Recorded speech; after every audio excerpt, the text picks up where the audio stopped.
Because it's his first of this game. He's replacing Fiole Godino, who couldn't get in the lineup for this one due to injury, and that is a tight window with 4 defenders right around him. He knew he was going to get hit. 19 yards for Coates off the strike from Nichols, who leads the CFL in touchdown passes with 26. Hands it off. Harris straight ahead. Down around the 42. Boy, Ted Laurent stepped into that one and made the tackle there, eliminating that gain, but Harris actually found a way to drag him for a couple of yards. Paul LaPolice switching things up, though, going first down, throwing the ball in the first 2 series and few plays of the first 2 series, and now going back to Andrew Harris.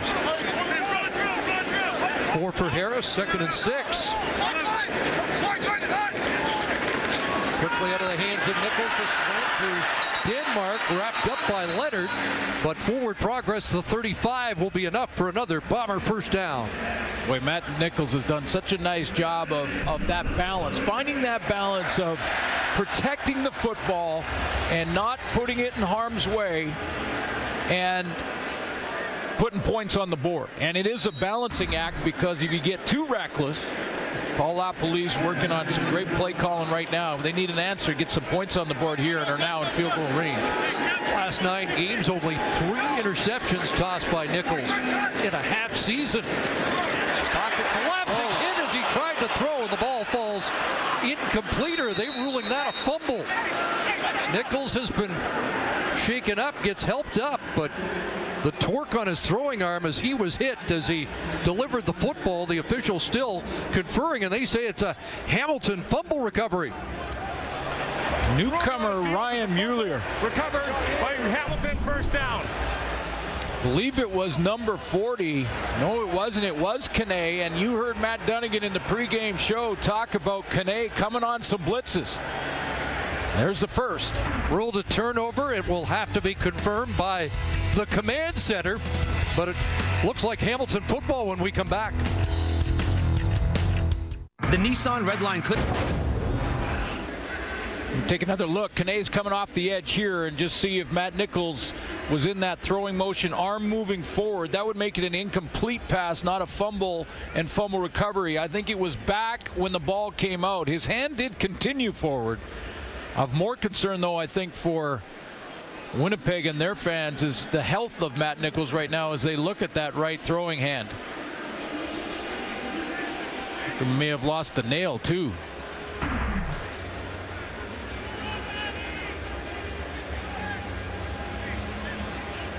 After review, the ruling on the field stands. First down. So it is a takeaway for the Ticats.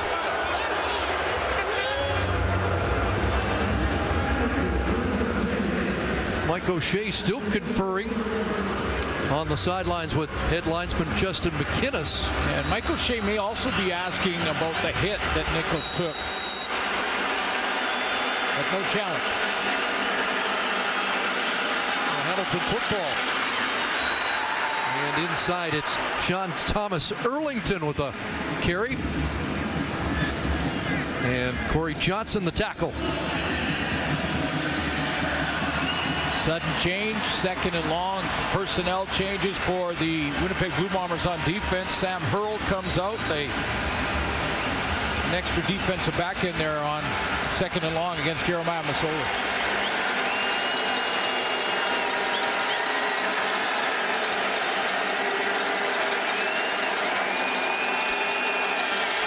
Second and 9, and the Bombers showing pressure. Here they come. Masoli stands in, gets it away.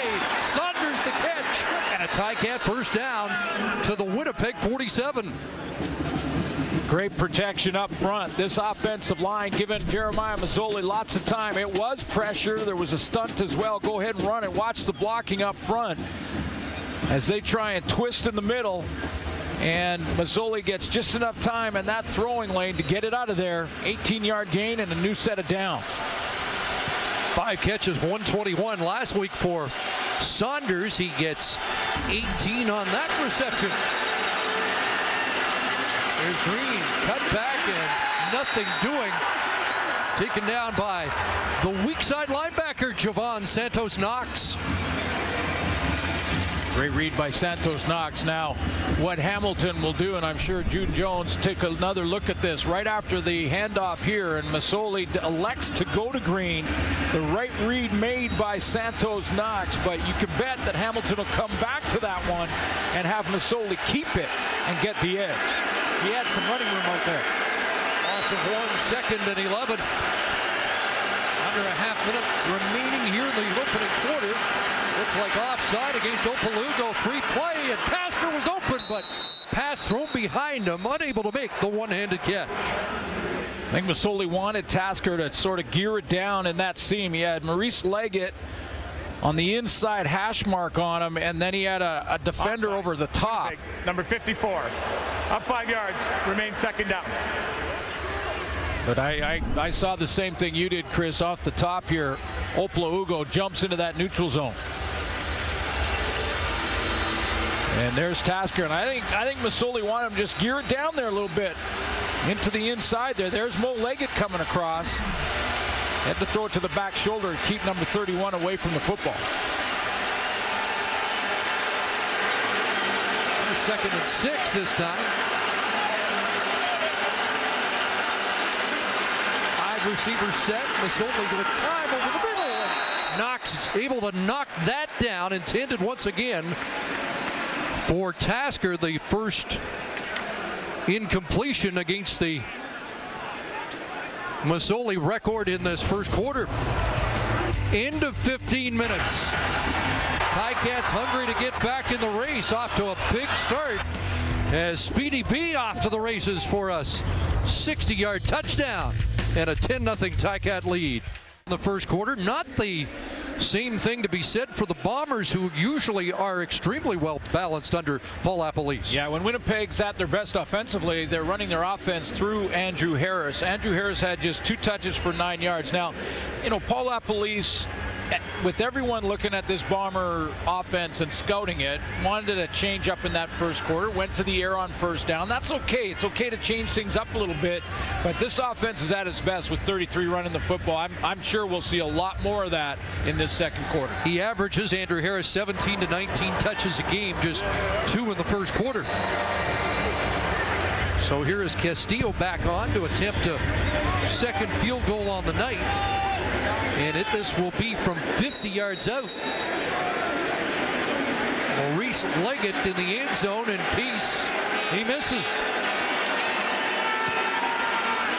Castillo up, and it is good. Wow. And he's now 5 for 5 from 50 or more this season. And it's a 13-point Hamilton lead. And June Jones continues to see improvement and a different attitude on the sidelines for the Ticats. They were all divided all over the place, which happens when you lose so many games as they lost. And being able to put the team success before personal success, make that priority, that we is bigger than me attitude, and the kids have bought into it. And, you know, that's the difference between ordinary teams and great teams. We before me. What a great point by head coach June Jones. And, you know, we're getting close and closing in on the tournament. The 6th team who gets to the Grey Cup tournament. And the team that wins it this year will be the team that does that the best. Brings each other together. Put the team and the team goals ahead of the individual achievement. 2nd and 9. Nichols throws a strike over the middle. Clarence Denmark the catch. And a first down. Bombers up near midfield. Now, good news for Bomber fans is it looks like that throwing hand is okay for Matt Nichols. He had to get a little work on it, get it cleaned up, but that's a good throw right in the middle. Good hard throw, tight spiral. Looks like the hand's okay. 16-yard gain for the Bombers. By the way, 3 points off the turnover for the Ticats. Just 17 points in the last 9.5 games off turnovers against Winnipeg. Nichols scrambling. What a great catch that was by Flanders off his shoe tops to the Ticat 50 and 7 to 8 yards. basically go with a little bit of a tight end look. And yeah, that this was, I thought for a second Matt Nichols trying to throw this away, actually just bounce it right in front of Flanders and save the loss, but he goes down. Puts him in second and short. Yep, fell forward, got forward progress to the 49, so Dan Lefevre of the short yardage team is out on second and about a yard and a half.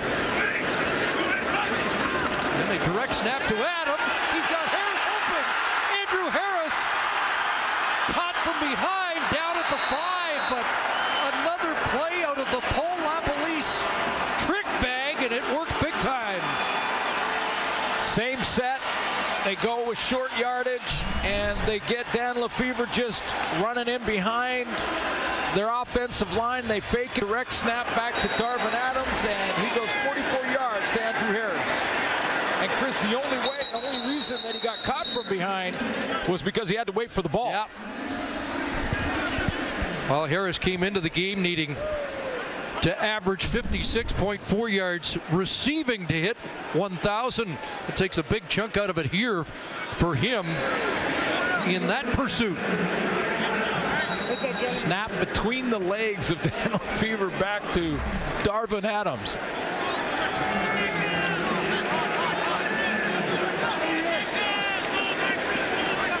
So now second and goal from the 5-yard line.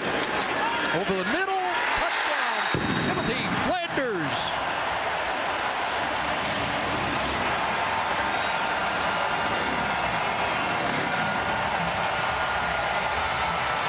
Two nice catches for Flanders on that drive. One to set up the trick play on short yardage to Andrew Harris. That catch that got him into second and short, and he finishes with a touchdown. Nice pickup on the blitz by Andrew Harris. Two running backs, key components of this touchdown drive. Back to what they do well, Chris. 1-2 punch in the backfield, both good receivers, and Flanders now with 3 touchdown catches on the year, 4 overall. Medlock missed his first convert as a Winnipeg Blue Bomber, splits it here, and it's a 13-7 Ticat lead.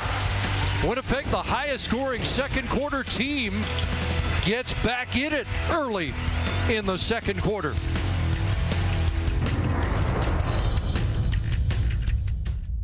Pickup by Andrew Harris here. Offensive line slide protection to their right. That means that Andrew Harris now has got to get the free man on the backside. If that tailback misses this block, he's in trouble. It's Simone Lawrence coming off that edge. Andrew Harris gets there. It allows Matt Nichols to get it to Flanders. Big play on the drive. The 44-yard pass from Darvin Adams to Andrew Harris.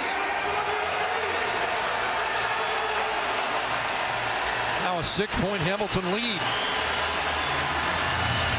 Medlock picking it off. It's going to be Willie Quinn once again. Back around the Hamilton 5. Gathers speed to the 25 and then gets nailed. Big hit on the play from Shane Gauthier.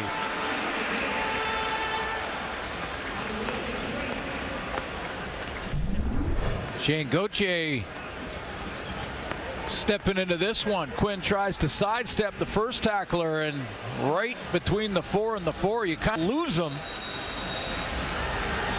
Which might be one of the reasons he is so elusive. It's hard to find him in there at 5'5". Big hit. Ticats starting at their 26. Big inside, the hitch goes to Banks, gets a big block. Ryan Bombin clearing it out, and Banks up to the 42 as a first down. Boy, did he ever. Ryan Bombin gets out there, and I think it was Chris Randall that he's going to steamroll, but he's going to get outside here and watch the block on this hit screen. Steps up, here comes Bombin, or is it Filer? 16-yard gain, and corners hate that, by the way. When there's pulling offensive linemen and they got to take them on, corners like, no. 16 for Banks, 85 in the game. Alex Green finds a crease and then gets tripped up That's a big tackle on the play by Jake Thomas, limiting the gain to 6. Well, if Jake Thomas doesn't make this tackle, Alex Green gets another 20. I mean, there was not another level. The Hamilton receivers had run off the DBs. Linebackers were caught in the wash, and Thomas is really the only guy. I'm not sure Jeffcoat was going to catch him. Trips up Alex Green, or he's got another 20 at least. Thomas, a big game back in August against the Ticats, sacked in 3 pressures in that game. 2nd and 4. Only to throw, sidelines, catch by Banks. What matchup that is. Banks against one of the best in the business in Chris Randall, and he's winning the battle so far. Well, the other issue for Chris Randall is the last time these two teams played, Banks wasn't a receiver. He was a returner. So he didn't go out there and play against him and have sort of his book on this receiver. You can watch him on film, but it's different. You just don't get that same sense unless you played against him at least once out there. 96 yards for Banks here in the first half. Take the Banks, there's that quarterback option, and Mazzoli got away. And then will step out around the 48. Has 3. This was a progression. Remember, we talked about it in the first quarter. Alex Green got the handoffs inside a few times, and that edge was opening up. This time, Santos Knox read that well.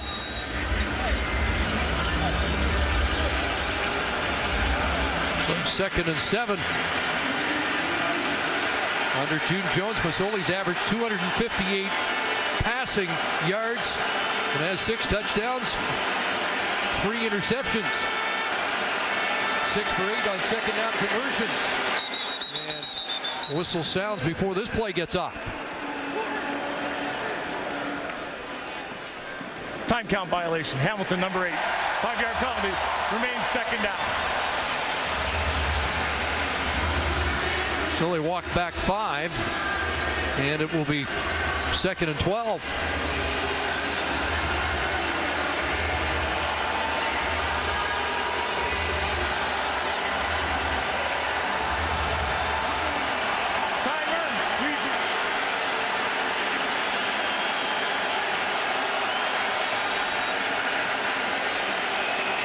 Loud fans here in Winnipeg. Amp it up. Mazzoli in pressure, gets away, and will run for a first down inside the 40. Tracked down by Mo Leggett, but Mazzoli's moved the chains. Well, you got to believe that part of the concern for Hamilton in trading C.J. Gable was how good he was as a blocker in pass pro. And the question would be, can Alex Green do the same thing? Jesse Briggs was substituted in for Sam Hurl, went on the blitz there, and Alex Green picked him up, opening a running lane for Jeremiah Mazzoli. He gets a new set of downs on a big run, but that was a block up front by Alex Green. Made it happen. 15 for Mazzoli, 30 in the game, hands it off to Green, and Alex Green follows the blocking down to the 30. One of those trades, really, I think is good for both teams. I mean, C.J. Gable had some injury issues throughout his career in Hamilton, and they go younger with Alex Green. They saw what he could do 2 weeks ago against the BC Lions, so they knew what he did with the ball in his hands and that he was dynamite there. Now it was just a matter of would he be able to pick up the blocking schemes and things like that. He's clearly doing that well also. Ticats have rushed for 69 yards so far in the game. 2nd down, they're throwing, and it's caught. And Alexander will hold up Banks, drilled by Loeffler, but another first down, and Speedy B goes over 100 on the night. Wow. Helps to get that one out of the gate. Going downtown for the first touchdown of this game, but now since then, Brandon Banks has been working these intermediate routes, whether it be the curls or the quick outs, whether it's in front of Alexander or Chris Randall. Now after that first one, they've got the DBs getting out of their chair, turning and running with it. Consecutive 100-yard receiving games for Banks. First down. Pitch goes to Saunders. Down to the 20-yard line for Jalen Saunders. The Ticats, small receivers, but they are fast, particularly Banks and Saunders. Well, it'll get you out of your chair. For those of you who are not sure, the chair is basically your stance as a defensive back. It almost looks like you're sitting in a chair. You get down low, you bend your knees, and if you get up out of your chair, that means the receiver's pushing you and you got to turn and run with them. Right now, these fast receivers for Hamilton are doing just that against the Bomber secondary. Here's the chair. Getting that chair. Second knee. Mazzoli couldn't find anybody. He's going down. Jeremiah Mazzoli stacked up there. Kyle Knox was on the scene. Jackson Jeffcoat, Jake Thomas all converge. And the field goal unit has to come on for Hamilton. Well, I like how also Winnipeg and Richie Hall's moving Tristan Oplaugo around a little bit. He's usually lined up as that defensive end coming off the edge, but they move him around and let him go A gap, and they just take care of all the run lanes and don't let Mazzoli escape.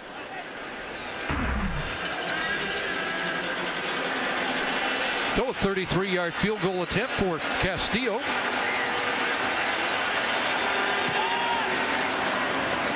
Three for three on the night, and it's a 9-point Hamilton lead. Just over 5.5 minutes left, first half. You haven't missed it. The